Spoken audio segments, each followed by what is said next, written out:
But you also want to recognize you're in the middle of the year, at least middle of conference season. So there's more to come for him. And I think if he can stack a little bit, as we go each week, now you're looking at him being comfortable in a 100-pitch area or throwing maybe into the 7th, even 8th inning once postseason play rolls around. Tony, you guys have a lot of guys that are being talked about as high-level MLB picks this year and into the years beyond. What's gone into stacking that much talent, and how important is that when you're getting guys to campus, developing them, and into having the success that you're having this season? Yeah, you had the answer within there, getting guys to campus. Someone sent me, actually it was a former, Theo Hooper was a phenomenal student intern for us in the video room, and he sent a home run that Johnny Ornalis hit. Johnny Ornalis is a shortstop we signed a while back. It's like a 430-foot homer, and it was great to see Johnny doing well, but it also pains me every time I see Johnny doing well because he's one of many guys like Aaron Ashby, who's pitching for the Brewers. He threw on opening day in relief, and I could go on down the line. But I was shocked at how well we did in recruiting right when we got here. But kids like Knoxville, when they visit it, it's a great school, and of course the league speaks to itself. So we were able to sign on a pretty talented class right out of the gate and then stack some after that, a tribute to Coach Elander's hard work.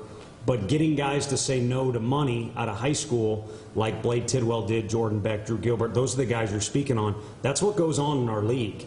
And I don't know, we don't really have a big anti-MLB speech we give guys at all. It's kind of like the way we coach our kids. They've got freedom to do what they, feel is best. I'm not one to say what is a great deal of money and what is not, but it's a tough experience to pass up the league if you're going to join a winning program and get to do all the things that these kids get to do. And I think those are a few guys that recognized it, and they're reaping the benefit from it.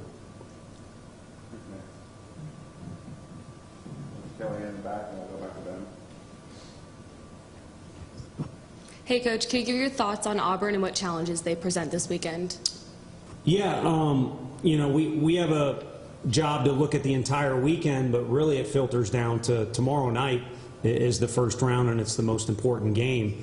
We'll obviously have the task, the tall task, what everyone's had, of trying to get Sonny DeShera out. And I hope I've heard his last name pronounced a couple different ways, but I think either way there's some Italian blood in there, so you can't hate him too much. But he will be wearing a different color, and he's a huge threat.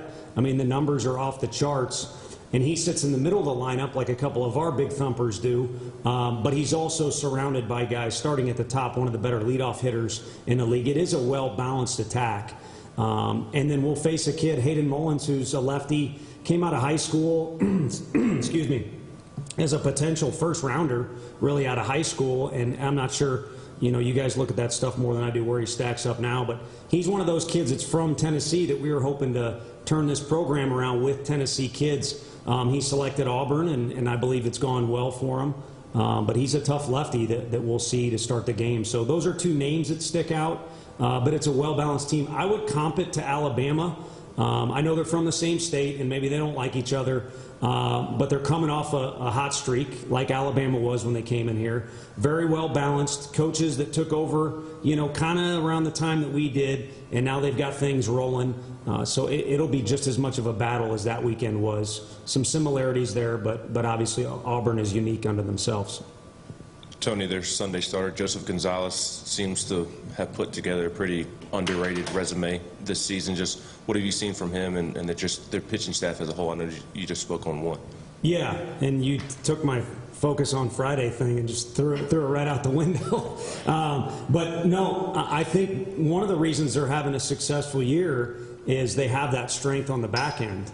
And we fight tooth and nail to kind of know what our rotation is, but a lot of times it could be the draft, it could be an injury.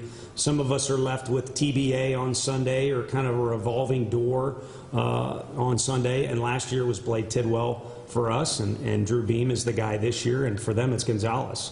And his numbers are actually the best out of all their weekend starters. And they've also got a closer. I don't know what the save, John Wilkerson probably knows what the most saves in the SEC is, but 11's a lot. So we mentioned a well-balanced offensive attack, but also they've got guys who can get them to the 5th inning and keep them within range. And then they've always got good left-handed pitching out of the bullpen, but some strength there at the end too, as I spoke on. Mike, Jack, and then John, Ryan.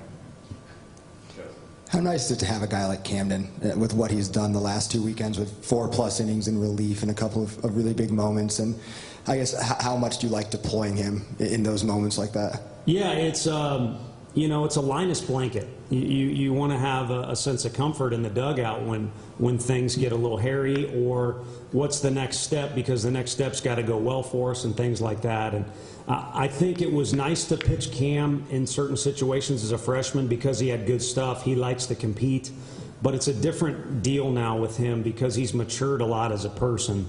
Obviously, it carries over into how he handles situations on the field, but I just think where he's at in his development overall in his time here is a deal where, as a coach, you feel like you can put him in any situation. We can start him, we can close him, we can do anything in between. And I think, too, he's kind of figured out, all right, they kind of see me as a Swiss Army knife, so I got to figure out my routines during the week where I can pitch almost any day, or I can bounce back quicker than I have before. And it's gotten to a point where maybe in his early career the coaches are like, can you get ready because we may want to use you again, to now he's in our face. I think he's been watching Redmond Walsh, and he's in our face nonstop of I'm good to go or I want the ball again. Yeah, Coach, Chase Burns bounced back pretty well against Florida after a couple of down weeks. What do you think that does for his confidence moving into a big weekend series this weekend? I just think it gets him centered. I've said it a few times. He got off the rails a little bit in a weekend there and then let it carry over to another because he overthought it. And there is a time to think. I mean, there's periods of the year where Coach A works with those guys with all kinds of technology, and they're the only ones around, and then they'll come up to the office and review it. And there's certain times where that's got to get done. And you do need to make adjustments during the course of the season. But right now, we're marching towards May. And that's the time of year where you just go out and compete. And I think having a good outing allows him to come back to center and say, this is who I am. Clearly, it's good enough. And so let's go out and let's compete and also have fun while you're doing it, instead of having clouded thoughts or too many minds when you're out there. Your team obviously playing well on the weekends and on the field, but off the field also getting the job done. How big is the point of pride that it's Logan Steenstra who's the McWhorter nominee from Tennessee? Yeah, it's phenomenal, and it carries over from a talk we had on Sunday. A kid who has to sit on the bench over the course of a weekend when he's fully capable of doing some things that the other team is doing and also that our guys are doing, and then goes out there and plays as well as he did. I mean, he almost hit a homer in extra innings, which everyone can tends to try to be the guy to end the game, and it wasn't that type of at-bat at all. It was a great at-bat, but the bigger play was him sticking his nose in that deal at first base where Jarrell picks up a good bunt and throws it over there, and it's bang, bang. So he's getting it done on and off the field, but there's a lot of other guys too. And, I was on the Nashville on the radio this morning and talked about our guys being villains, which is fine. I don't know the whole story because I don't want to know. Ignorance is bliss sometimes, I guess, but I don't see all the social media stuff. But our guys are really competitive on the field, and they're really good kids off the field. And the ones that haven't been good off the field, we've corrected them, or leaders like Evan Russell and Drew Gilbert and Logan Steenstra have corrected them. So I don't know what other combination you would want, in particular in college. Maybe in pro sports you can run amok a little bit more, or the Mets, see the Mets special here type of thing. But he's one of many guys that you would feel comfortable. I say this delicately. I do have nieces, and Frank's got a daughter. You would feel okay, I guess, with them hanging around them off the field. But on the field, they want to win, and so do we. And no one wants to win more than Tennessee fans, especially in this time period. So I think it's a great combination. And if other people don't like it, then what are we going to do about it? I've said it before. It's the SEC, and what makes this league go round, and I hate even saying it, but what pays salaries, and now what is involved in NIL is the fan bases.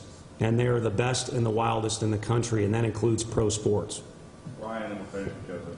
Seems like McLaughlin's role has steadily increased this season. Just in such a crowded bullpen, how has he been able to kind of grow or gain y'all's confidence?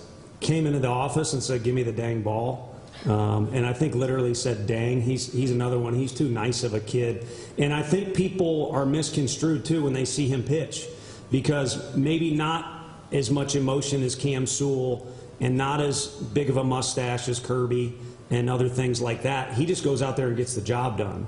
And when you get to know him, he does have a goofy, fun side, and he's also an intelligent kid, but he's going to have a stoic presence out there, and he's going to get the job done. And we thought he could be that guy, and we kind of held it against him a little bit, or maybe tried to make him earn it a little bit, but all he's done is say, give me the ball, this is what I can do, and he's done it. And to be honest with you, it's not the first time. He's got a little bit of a track record to lean on there and some good experience.